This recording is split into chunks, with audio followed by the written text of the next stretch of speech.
नमस्कार, आप नवयुग टीवी देख रहे हैं और मैं हूं आपके साथ अभिनव कुमार। अभी हम दिल्ली के जंतर मंतर पर मौजूद हैं। हमारे पीछे जो लोग देख रहे हैं तमाम लोग मिथिला राज्य की मांग कर रहे हैं।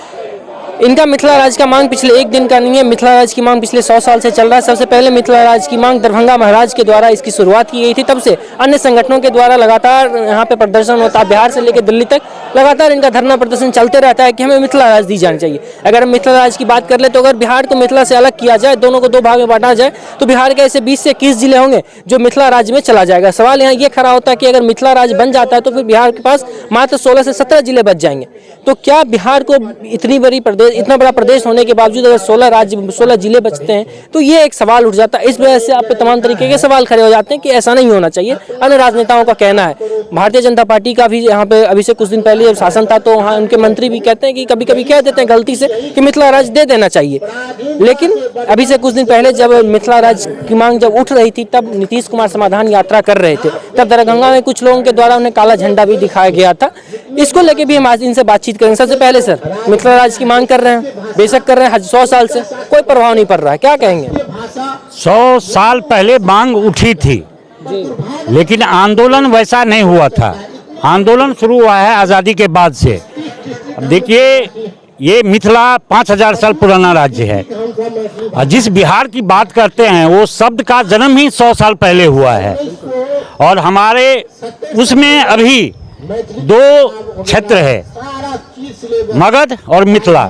मगध का अपना इतिहास है, सभ्यता है, संस्कृत है, और मिथिला की तो सभ्यता संस्कृत बहुत पुरानी है। माँ सीता जानकी से जुड़ा हुआ है, 5-6 हजार साल पुरानी सभ्यता संस्कृत है। इन दोनों राज्य को कुचल के, इन दोनों के सभ्यता को कुचल के एक नई संस्कृत, नया राज्य बिहार को बढ़ाया गया है मिथिला को कुचलने के लिए।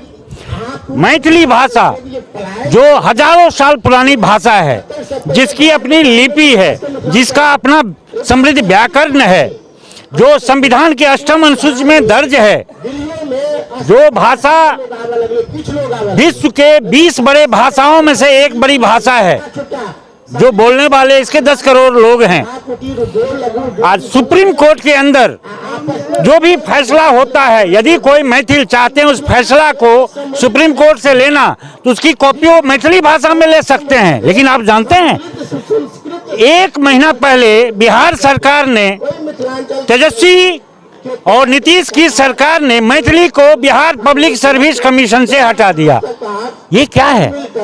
आप राज्यसभा में मैथिली का दुभसिया बैठा हुआ है, संसद में मैथिली का दुभसिया बैठा हुआ है, सुप्रीम कोर्ट कॉपी मैथिली भाषा में देती है, यूपीएससी का परीक्षा आप मैथिली में दे सकते हैं। लेकिन बिहार के अंदर जो 10 करोड़ बोलने वाले हैं उनको बिहार पब्लिक सर्विस कमीशन में मैथिली में वो परीक्षा नहीं दे सकते हैं। ये क्या है? ये निश्चित रूप से कुचक्र है, इस कुचक्र को तोड़ना है। लेकिन हम लोग देख रहे हैं कि बार बार, चाहे मिथिला पेंटिंग की बात हो, चाहे मखाना की बात हो, तो बिहार मखाना कर देते हैं जबकि वो मिथिला मखाना है। तो हर तरह से कुचलने की कोशिश करते हैं। आपको आश्चर्य लगेगा कि 10 करोड़ मैथिली बोलने वाले लोगों का, जिसकी भाषा पूरे नॉर्थ इंडिया में एक भाषा है जो संविधान में है, मैथिली भाषा, वो मिथिला के अंदर प्राथमिक शिक्षा में नहीं है। मैथिली भाषा द्वितीय राजभाषा बिहार के अंदर नहीं है। उर्दू को द्वितीय राजभाषा का दर्जा है। क्यों? यदि 10 करोड़ बोलने वाले लोग हैं, उनकी भाषा द्वितीय राजभाषा क्यों नहीं? उनकी भाषा में तो हम सबका, इसके विकास का देख लीजिए। आज भी मिथिला के अंदर में हर साल बाढ़ से सैकड़ों गांव को लुप्त हो जाते हैं, जिस गांव का नक्शा ही नहीं होता है, और लोग पलायन कर दिल्ली, बम्बई, सूरत कहां भागते हैं, पूरा परिवार बच्चे के साथ। आज ये पलायन है, बेरोजगारी है। क्यों नहीं बिहार सरकार इसको रोकने की कोशिश करती है? तो हम देख रहे हैं जी, इस सब का समाधान एक ही है। यह हमारा मिथिला राज्य, जो पहले भी स्वतंत्र राज्य था, स्वतंत्र देश तक था, उसको हमको राज्य दे दो। हम भारत माँ के संविधान में अपना राज्य दर्ज कराना चाहते हैं, मिथिला राज्य को दर्ज कराना चाहते हैं। एक बात आपको बता दें, भारतीय जनता पार्टी प्रभु श्री राम के नाम पे राजनीति करती है। आए दिन जब भी प्रभु श्री राम की बात होती है तो भारतीय जनता पार्टी प्रखरता से अपनी बात रखती है और मजबूती से उस बात को लेकर पेश होती है। लेकिन मिथिला की अगर बात होती है, मिथिला माँ जानकी का जन्मभूमि रहा और प्रभु श्री राम का ससुराल रहा है, उस मिथिला के साथ दोहरापन का चरित्र क्यों? हम आपसे जानने की कोशिश करते हैं। राजनीति में इंसान कुछ भी कर सकता है। ये राजनीति के कारण सारा अपना अपना रोटी सेकने के लिए जाति का राजनीति, धर्म की राजनीति, वर्ग की राजनीति, ये सब मेन प्रमुख है राजनीति। मेरी राजनीति, मेरी कुर्सी नहीं छीननी चाहिए, इसलिए जाति का ये कर दो, वर्ग का ये कर दो, इस सब के पीछे राजनीति है, इसीलिए ऐसा है। तो ये राजनीति नहीं है, ये तो सनातन सत्य है, ये तो सभी लोग जानते हैं। बेशक अपनी कुर्सी के लालच में लोग इस चीज़ को एक्सेप्ट करें या नहीं करें। तो नहीं, अगर राजनीति नहीं होती तो अयोध्या में राम जी का मंदिर है, जन्म हुआ है, तो यह सभी लोग जानते हैं। लेकिन माँ सीता का जन्म स्थान सीतामढ़ी में है, सीतामढ़ी मिथिला में है, तो यह कोई नहीं जानता है, बहुत कम ही लोग जानता है। जनकपुर उनका मायके है, लेकिन जन्मभूमि जहाँ पर वह जन्म ली है वह सीतामढ़ी है, लेकिन वह विलुप्त है। आज तक न कोई ऐसा पर्यटन स्थल बना है, न कोई वहाँ पर बात है, न व्यवस्था है, कुछ नहीं है, विलुप्त है सारा। ये सारा राजनीति के कारण ही ऐसा हुआ है। अगर राजनीति नहीं होती तो मिथिला का यह दुर्दशा नहीं होता। और बिहार में तो ऐसे भी जाति प्रथा जो है सो हावी है। तो हम एक गाना लिख कर लाए हैं इस पर, वो हम बाद में सुनते हैं। एक सवाल इनसे पहले ले लेते हैं कि मिथिला के पास, अपने बिहार के पास बहुत कुछ था। मिथिला के पास चीनी मिल था, जूट मिल था, और हम मिथिला में अगर बिहार में हम दोहरा चरित्र की बात करते हो तो एक तरफ ग्लास ब्रिज बन जाता है बिहार में और एक तरफ बांस का चचरी वाला पुल बनता है। ये किस प्रकार से बिहार के मुख्यमंत्री का कौन सा चरित्र दर्शाता है? ये चरित्र जो दर्शाता है उसका आईना तो साफ है। आज तक किसी स्टेट का मुख्यमंत्री 10 साल तक जेल में रहा है क्या? राजनीति से उसको 10-15 साल के भगा दिया गया। हमारे यहाँ लालू प्रसाद यादव 10 साल से बंद थे जेल में। वो राजनीतिक में खड़े नहीं हो सकते एमपी एमएलए में। आज उनका बेटा अरबों का मालिक है। कहाँ से हो गया अरबों का मालिक? लालू के उस 2 नंबर पैसे से अरबों का मालिक है और उप मुख्यमंत्री है। तो आप क्या समझ सकते हैं? सब जितना मिल है, जितनी मतलब यहाँ अपहरण व्यवस्था थी, ये सब लालू का किया हुआ है। और उसी के पथ पे अब नीतीश कुमार फिर से चलने जा रहे हैं। इसी के लिए हमने पूरे मिथिला में, कहीं हटियो कहीं, ये संकल्प मिथिला राज्य पदयात्रा 15 मार्च से कर रहे हैं, जो पूरे मिथिला में एक एक जिले, एक एक ब्लॉक में हम चलाएंगे इसको और लोगों को जागरूक करेंगे। और अखिल भारतीय मिथिला राज्य संघर्ष समिति और मिशन मिथिला फाउंडेशन मिलके ये पदयात्रा पूरे मिथिला में करने जा रही है। और हम लोग एकजुट होके इसके लिए हमने सहरसा जिला में, सुपौल जिला में, निर्मली में, दरभंगा कमिश्नरी में, हर जगह इसकी बैठक की है। और इस आंदोलन को 15 मार्च से पूरे 70 दिन में 700 किलोमीटर का पदयात्रा हम लोग कर रहे हैं। आखिरी में नीतीश कुमार प्रधानमंत्री बनने के लिए उतावले हो रहे हैं, क्या कहेंगे आपके प्रदेश के? वहाँ सीट, एक तो सीट खाली नहीं है बिहार में। नहीं, प्रधानमंत्री का खाली कहाँ है? तभी तो बैठे हुए हैं। अभी से क्यों हल्ला कर रहे हो? उसके लिए इलेक्शन है ना। आज मैं कह दूं मैं प्रधानमंत्री बनना चाहता हूँ, ये तो फालतू बात है। एक दूसरा, आपकी राजनीति जो है, प्रधानमंत्री बनने के लिए आदमी का चरित्र, राजनीति सही होना चाहिए। जो आदमी जात के नाम पे भाषा को बर्बाद कर, लोगों को एक दूसरे से लड़ा कर, विकास को बाधित कर, वो कैसे प्रधानमंत्री हो सकता है? कौन बनाएगा प्रधानमंत्री उसे? जो राज्य को गर्त में ले जा रहा है, विकास की बात नहीं कर रहा है, उसको कैसे आप प्रधानमंत्री बनेंगे? सोच भी नहीं सकते हम लोग।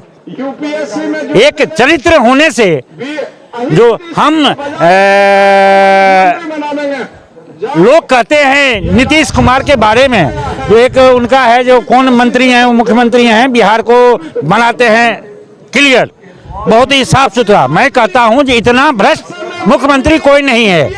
यदि इनके शासनकाल में जितना घोटाला हुआ है बाढ़ के समय में। आप जानते हैं हर साल बाढ़ के नाम पर अरबों रुपया बिहार में होता है। उसका होता क्या है, ये लोग बंदर बांट करते हैं और इनके पार्टी के फंड में जाता है। आखिर हेलीकॉप्टर से उड़ते हैं, कहाँ से उड़ते हैं?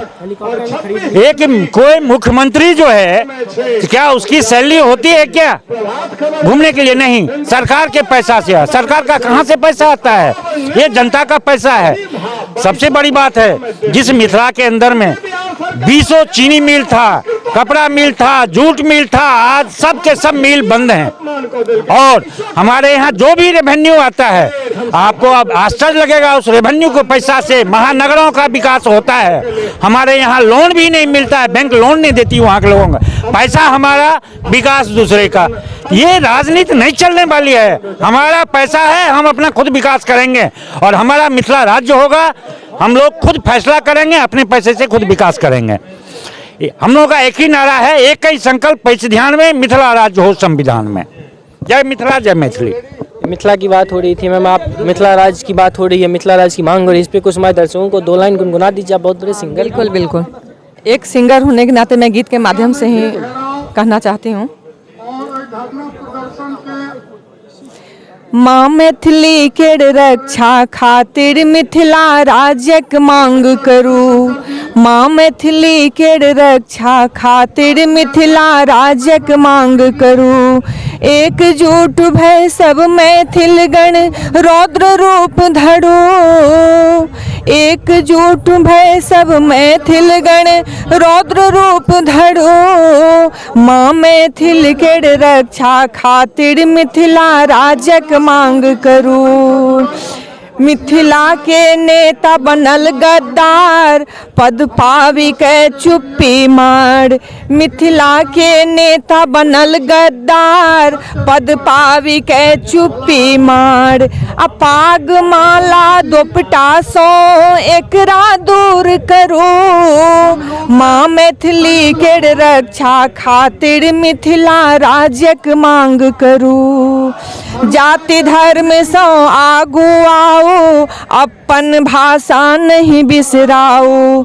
जाति धर्म सो आगू आओ, अपन भाषा नहीं बिसराओ।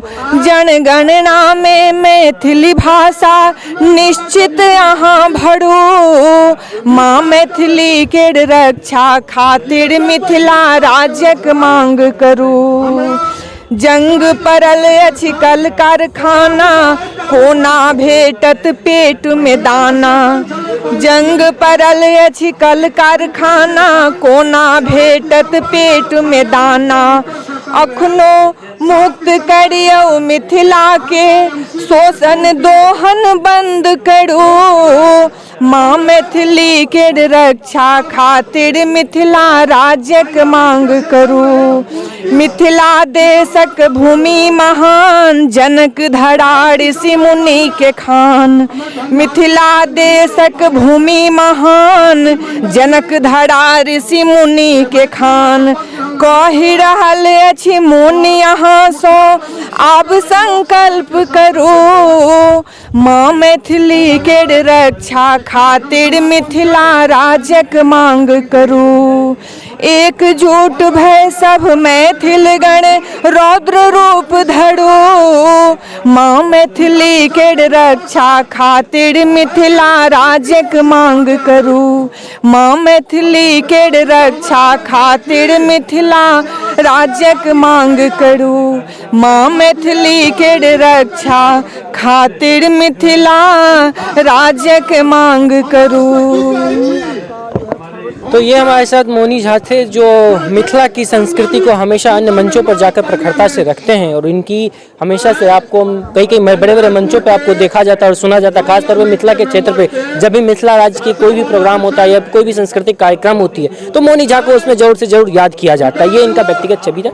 अब इस पूरे प्रदर्शन को लेकर, मिथिला राज्य की मांग को लेकर आप क्या सोचते हैं, हमें कमेंट करके बताइएगा। तो फिलहाल के लिए इतना ही, बाकी की तमाम खबरों के लिए देखते हैं अपना यूट्यूब। धन्यवाद।